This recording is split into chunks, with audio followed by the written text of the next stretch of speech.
네, 들으신 대로 일제강점기 강제징용 피해자들이 일본의 과거 전범 기업들에 대해서 손해배상을 청구할 수 있는 길이 열린 것입니다. 앞서도 계속해서 전해드리지만 역사는 숨길 수가 없습니다. 아무리 일본 정부가 숨기려고 해도 감추고 싶어도 역사는 변하지가 않습니다. 이미 과거에 일어난 일이기 때문에 아무리 친일하고 친미하고 해도 그 사람들이 호가 호위하더라도 역사는 그 사람들의 뜻대로 변하지는 않습니다. 이런 가운데서 우리 강제징용 배상 판결이 갖고 있는 의미, 향후 과제 짚어보도록 하겠습니다. 김경진 변호사가 연결이 되어 있습니다. 변호사님 안녕하십니까? 예, 안녕하십니까? 우선 이 전범기업 손해배상 청구 배경 어떤 의미가 있습니까? 예, 이제 일제 치하에서 강제징용된 피해자들에게 70년 만에 배상의 길이 열리게 된 셈인데요. 이 강제징용 피해자들이 과거에 이제 일본 국내에 있는 일본 법원 또 미국 법원에 잇따라 소송을 제기했었는데 일본 법원이나 미국 법원에서는 계속해서 이 피해자들에 대해 패소 판결을 했습니다. 예. 최종적으로 그래서 이제 우리나라 국내 법원에도 마지막으로 소송을 제기했는데 국내 법원에도 1심과 2심에서는 기존의 일본 법원의 판결을 수용해야 한다라는 취지로 해서 패소 판결을 했었는데 이번에 대법원에서 그거 잘못된 것이다. 일제 강점기는 말 그대로 강점이고 현재의 대한민국의 헌법의 핵심적 가치에 반하는 것이기 때문에 일본의 기업이 손해배상을 해야 한다라고 명확하게 판결을 내린 사건입니다. 네, 그러니까 어떻게 보면 일제시대 때 그 일본의 기업이 우리 국민을 강제로 징용해 가서 일을 시킨 건 아니겠습니까? 예, 그렇습니다. 그러니까 그 부분에 대해서 일본 기업이 배상을 해야 된다. 예. 이런 것을 우리 대법원이, 우리나라 법원이 결정을 한 거죠. 예. 그런데 이게 앞서 전해드린 대로 배상을 해야 될 기업, 배상을 해야 될 판가름을 해야 될 일본 국가의 또 재판소. 근데 좀 다른 얘기를 하고 있고 판결을 하고 있어요. 예. 그거 어떻게 조율이 되나요? 예, 이제 한국 법원과 일본 법원이 정반대의 판결을 한 셈인데요. 네. 이제 한국 대법원과 일본 최고법원이 정면으로 충돌을 하고 있습니다. 근데 이제 쟁점이 5가지인데요.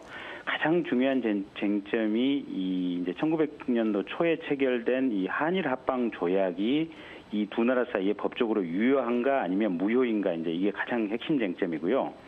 두 번째가 1965년도에 박정희 정권 시대에 이제 한일 청구권 협정이 체결이 됐습니다. 예. 이 청구권 협정으로 인해서 이런 강제징용, 강제동원 피해자들의 청구권도 소멸이 되는 것이냐 아니냐. 그다음에 이제 시간이 오래 지났는데 그 일본법도 마찬가지고 우리나라 법도 마찬가지인데 채권은 10년의 소멸시효에 걸리게 돼 있습니다. 네. 그러면 이게 이제 수십 년이 지났는데 이 소멸시효에 걸리지 않느냐.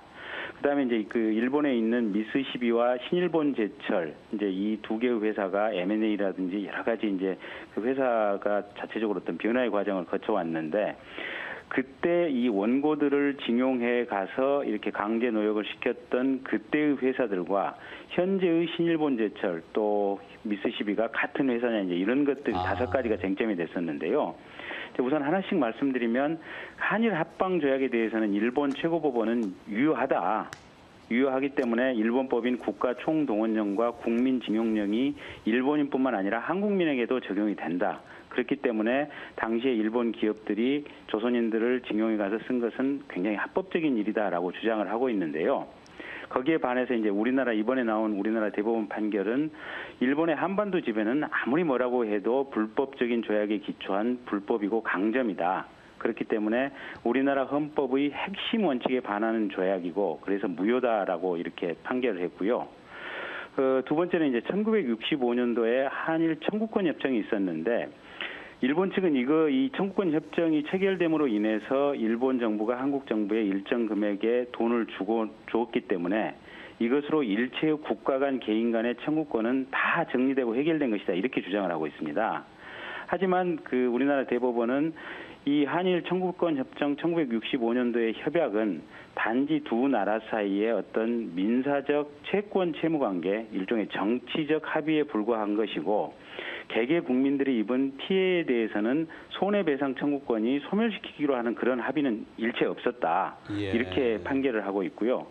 또 이제 10년의 소멸시효 주장에 대해서는 이게 국가가 불법 행위를 했는데 개개 국민 입장에서는 지금까지 어떤 사실상 권리를 행사할 수 없는 장애 사유가 있었고 또 피해자인 기업들이 피고인 기업들이 소멸시효를 주장하는 것 자체가 잘못된 것이다 이렇게 판결을 했고 맨 마지막으로 이제 일제 시대의 신일본 제철이라든지 미쓰시비와 현재의 어떤 기업의 동일성 문제에 대해서는 영업 재산이라든지 임원 또 종업원이 근본적으로 승계 절차가 있었기 때문에 회사의 인적, 물적 구성에 큰 차이가 없기 때문에 실질적으로 동일한 회사고 그래서 현재의 어떤 신일본 제철이나 미쓰시비를 상대로 손해배상 청구가 가능하다 이렇게 예. 대법원이 명쾌하게 판결했습니다.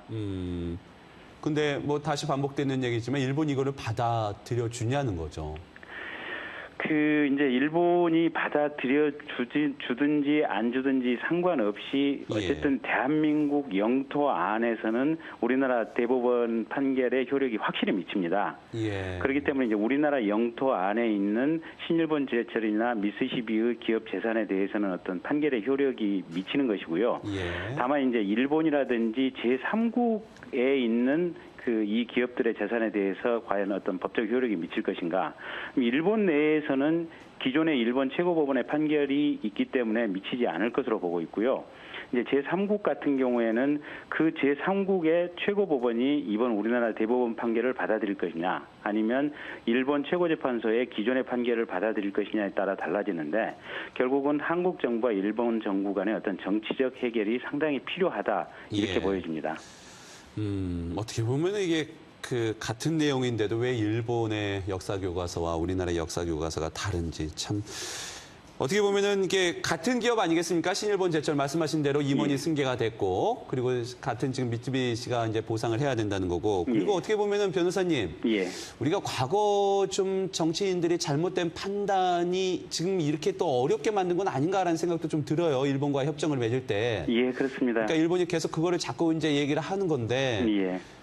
그 부분이 계속 이제 일본과의 관계에서 일본과의 역사 문제를 정리하는데 좀 일정 부분 걸림돌이 되고 있는 것 같아요. 예, 그래서 1965년에 이제 이 한일 청구권 협정 협상을 할 당시에 일제 강점기의 어떤 정치적 의미, 시대적 의미를 명확히 좀 규정을 하고 이 협정을 체결했다면 그렇죠. 이 분쟁 문제가 명확히 됐을 텐데요. 당시에 정치인들이 좀 일본과의 어떻게 보면은 글쎄요 좋은 뜻으로 본인들은 했다고 주장을 하지만 너무 관계 개선에만 급급했던 것은 아닌지. 예, 그러기 때문에 이 지금 이번에 소송을 제기한 원고들의 한이 풀리지 않고 계속해서 소송 제기하는 이런 현상이 빚어지는 것 같습니다. 네, 70년 가까운 지금 역사 속에서도 정리가 되지 않는 우리의 한일 역사입니다.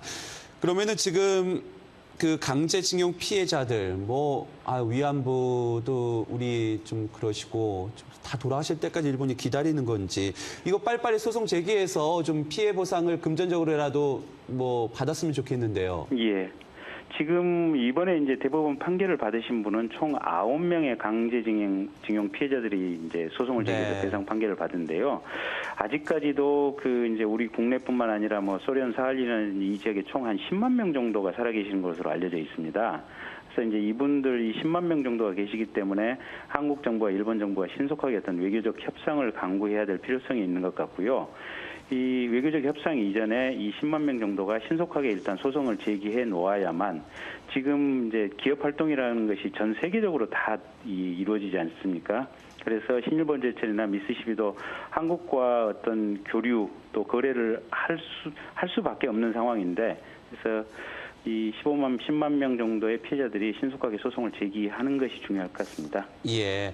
이번 판결이 혹시 위안부 우리 할머님들의 일본의 보상에도 좀 연결이 될 수 있을까요? 직접적인 연결은 없습니다. 아하. 이번 대법원 판결은 개별 기업체가 범한 불법 행위에 대해서 그 기업체에 대해서 고생을 하던 어떤 피해자들이 제기한 소송이고요. 이제 위안부 문제 같은 경우는 일본 정부가 그러니까 일본이라고 하는 국가 자체가 범한 범법 행위이기 때문에 다소 사안의 성격은 다른데 다만 이제 이번 판결의 근본적인 정신은 위안부 문제 사건에 대해서도 어느 정도 영향을 미칠 것으로 보여지고요. 예. 얼마 전에 이제 헌법재판소가 정부에 한일 위안부 문제에 대해서 구체적으로 노력을 좀 해라. 노력을 하지 않는다면 정부로서 역할을 다하지 않는 것이다라는 그 부작위 위법 확인 판결을 내린 바가 있습니다. 예. 그래서 이제 이번 대법원 판결의 취지를 감안해서 우리 정부 특히 외교부가 열심히 좀 일본 정부와 협상을 해야 될 것 같습니다. 네, 잃어버린 나의 청춘을 돌려주세요. 지금 할머니, 위안부 할머니의 뒤에 문구가 있는데 많은 우리 할머님들이 이제는 남아 계시지 않습니다. 일본 정부가 정말 진정한 반성을 통해서 기업체도 이렇게 판결이 났으니까 일본 정부도 그런 정신을 좀 좀 되새겼으면 좋겠습니다. 강제징용 배상 판결과 관련해서 얘기를 나눠봤습니다. 변호사님 고맙습니다. 예, 감사합니다. 네, 김경진 변호사였습니다.